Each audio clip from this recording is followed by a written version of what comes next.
बुलंदशहर से इस समय की बड़ी खबर, जहां एक साथ कई आईफोन हैक होने का चौंकाने वाला मामला सामने आया है।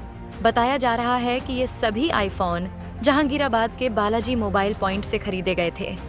उपभोक्ताओं का कहना है कि अचानक फोन में अनजान गतिविधियां शुरू हुईं। स्क्रीन ऑटोमेटिकली ऑन ऑफ होने लगी और कई मोबाइल में पर्सनल डाटा एक्सेस होने के संकेत भी मिले।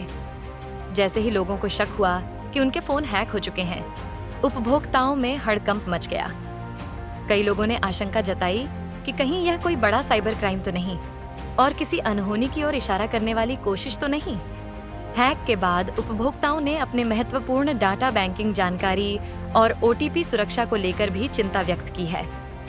मामले की गंभीरता को देखते हुए सभी प्रभावित उपभोक्ता कोतवाली जहांगीराबाद पहुंचे और पुलिस को लिखित तहरीर देकर पूरे प्रकरण की जांच की मांग की।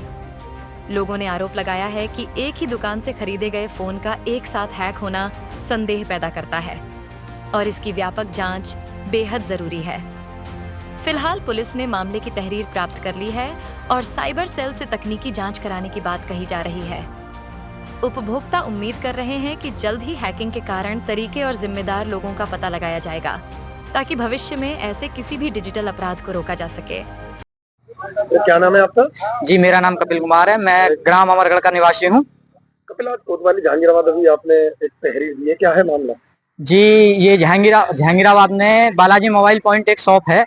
वहाँ से कुछ बच्चों ने आईफोन्स खरीदे थे और कल शाम से वो आईफोन्स बंद होने स्टार्ट हो गए। उसके बाद से उनमें जब इन बच्चों ने फोन दोबारा से ऑन किए तो उनका डेटा उड़ा पाया। लगभग ऐसे ही 60-70 लोग तो वहाँ शॉप पे भी हैं और 4-5 लोग मेरे साथ हैं जिनके मेरे ही चाचा ताऊओं में से हैं, इनके डेटा उड़े हैं। और उड़ने के बाद में जब कह रहे हैं, हम ऐसा नहीं है कि हम वहाँ नहीं गए, हम वहाँ पर भी गए थे बालाजी मोबाइल पॉइंट वालों के यहाँ। उनसे हमने बातचीत की तो वो कह रहे थे आपका डेटा उड़ गया है, लेकिन हमने बोला इसका क्या होगा, हमारे साथ स्कैम हो सकता है भविष्य में। बोले भैया डेटा तो हम वापस नहीं दे सकते, हमारा डेटा कहाँ गया कोई पता नहीं है, इस चीज का किसने उड़ाया कैसे उड़ाया इसका कोई पता नहीं है। और वहाँ पे जब थोड़ी बहसबाजी भी हुई तो उन्होंने और उनके साथ जो शॉप पर काम करते हैं हमें धमकी भरे शब्दों में ये वर्ड बोले कि भैया तुम पे जो हो, जहाँ तहरीर देनी है, जो देना है दे लीजिए, हम आप पे चोरी का इल्जाम लगाएंगे कि हमारे यहाँ से आपने फोन चुराए हैं। अच्छा, ये जो फोन आपने लिए थे किस दुकान से खरीदे हैं? ये बालाजी मोबाइल पॉइंट जहांगीराबाद से। अच्छा, सभी ने एक ही दुकान से फोन? जी, सभी ने। अच्छा, आपका कौन सा फोन है? ये रहा जी, आईफोन है, आईफोन 14 प्रो। क्या कहा है उन लोगों ने जो जानकारी दी है? उन्होंने जानकारी ऐसी दी थी कि ठीक है हम आपके फोन ठीक कर देंगे लेकिन आपका डेटा वापस नहीं देंगे, मतलब डेटा वापस नहीं आएगा। तो हमने उनसे पूछा अगर डेटा वापस नहीं आएगा, कल को हमारे भविष्य में हमारे साथ स्कैम हो जाए, उसका जिम्मेदार कौन होगा? बस वो ये कह रहे हैं कि जिम्मेदार तो कोई नहीं होगा, डेटा लीक नहीं होगा। हम कैसे मान लें कि डेटा लीक नहीं होगा? जब फोन से डेटा उड़ाया जा सकता है तो डेटा लीक भी हो सकता है।